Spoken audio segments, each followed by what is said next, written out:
Hey, Sakura.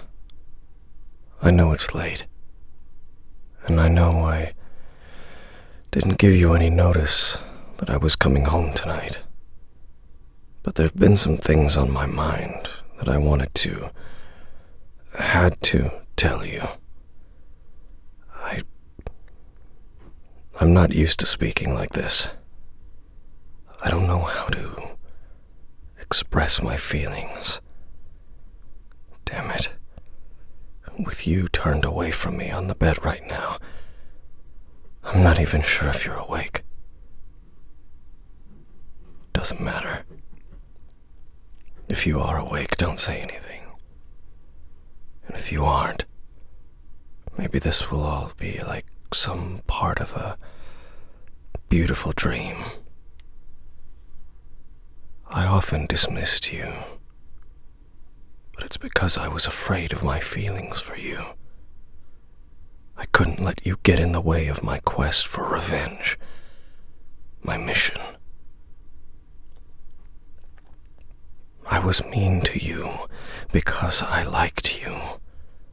Look at me in Naruto. The forehead thing was silly. I love your forehead. You're a healer. I'm a destroyer. We'd balance each other out. In fact, without my Sharingan, your genjutsu is much more powerful than mine. I pushed everyone away, but you always gave me all your love.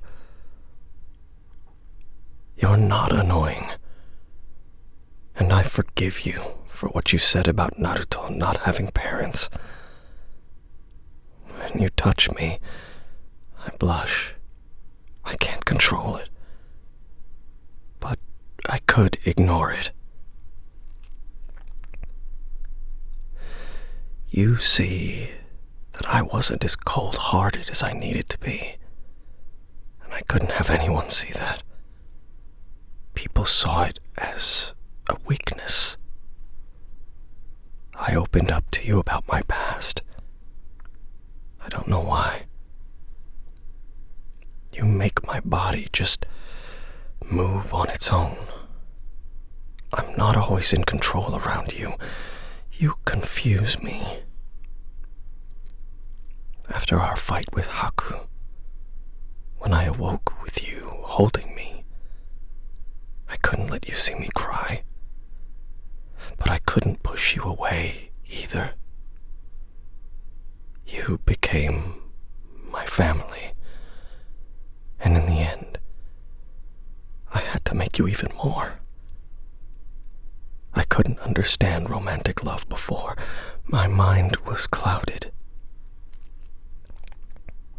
That's why I had to compliment you. Recognize your accomplishments during the Chunin exam, because you never would have. It was what I always would have wanted my father, or even my big brother Itachi, to say to me. I'm sorry I've treated you the way I have, but I guess, in a way, it's helped you, fueled you to work harder for my attention, for my approval. We're not really that different, you and I. I know exactly how you feel. I sometimes wonder what might have happened that day in the forest of death if you hadn't been there to inspire me to action. Would I have let Orochimaru kill me? And then, what they did to you, I couldn't let them get away with it. I was seething with the power of the newly brought cursed seal, but you were able to calm me, to imagine how things could have been different if I had only recognized that love was more powerful than hate. If I had only listened, my path might have been so much different.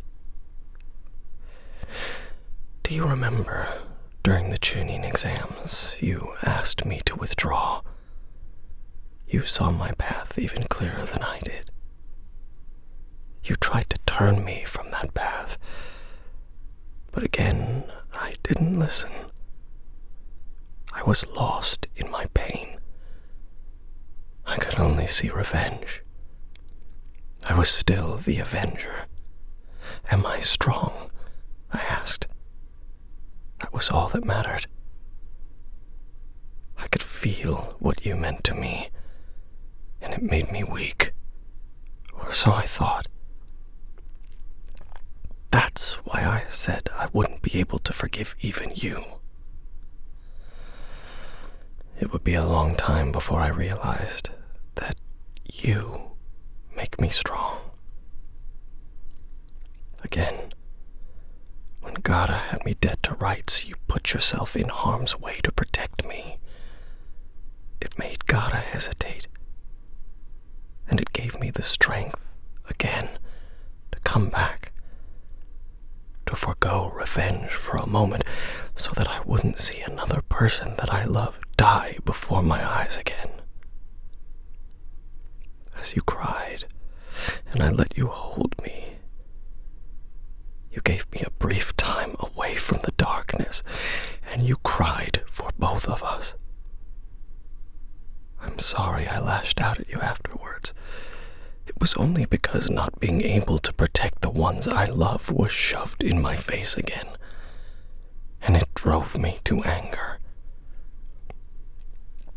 I left the village so that I could gain the power it would take to protect you, to protect us all, like I couldn't protect my own family, my own brother. And that's why I wouldn't let you come with me, let you help me take revenge. I loved you so much in that moment, I almost said yes. To have a partner in my quest, to not continue the pain of my loneliness. But I knew it would be dangerous. I had to protect you. I had to do it alone. That's why I told you you were annoying.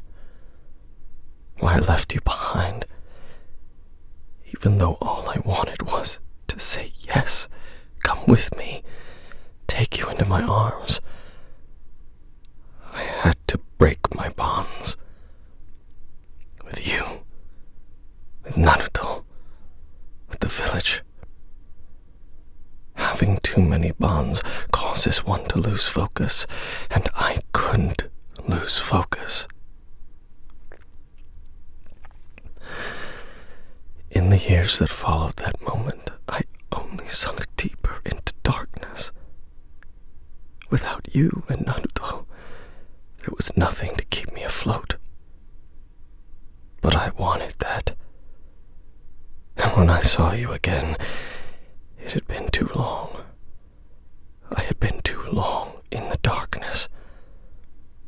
Thank you for not forgetting me, like I forgot you. You saved me again. But you have to understand, Itachi was there first. I lost him, my family, and the leaf was to blame. I couldn't see past that. Past avenging my clan, cleansing the Uchiha name. I had to come through the other side of this darkness to fight you and Naruto, to then fight alongside you again. Perhaps somehow, deep down, I knew you and Naruto would never let me go. Perhaps that's what gave me the strength to go as far as I went, and the strength to come back. But before I came back, I had to go deeper. And to go deeper, I had to become the object of all hatred.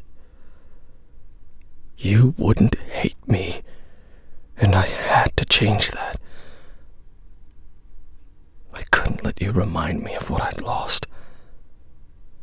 I couldn't have you follow me into the darkness. That's why I had to put you under such a powerful genjutsu.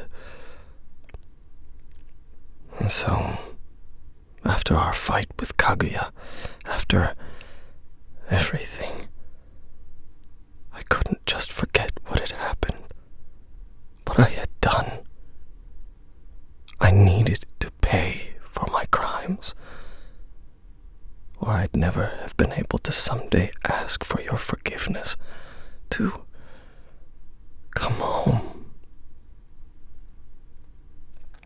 So, I guess what I'm trying to say, in my own fashion, is I'm sorry. And I love you. I've always loved you. I'll never be easy. I'll never be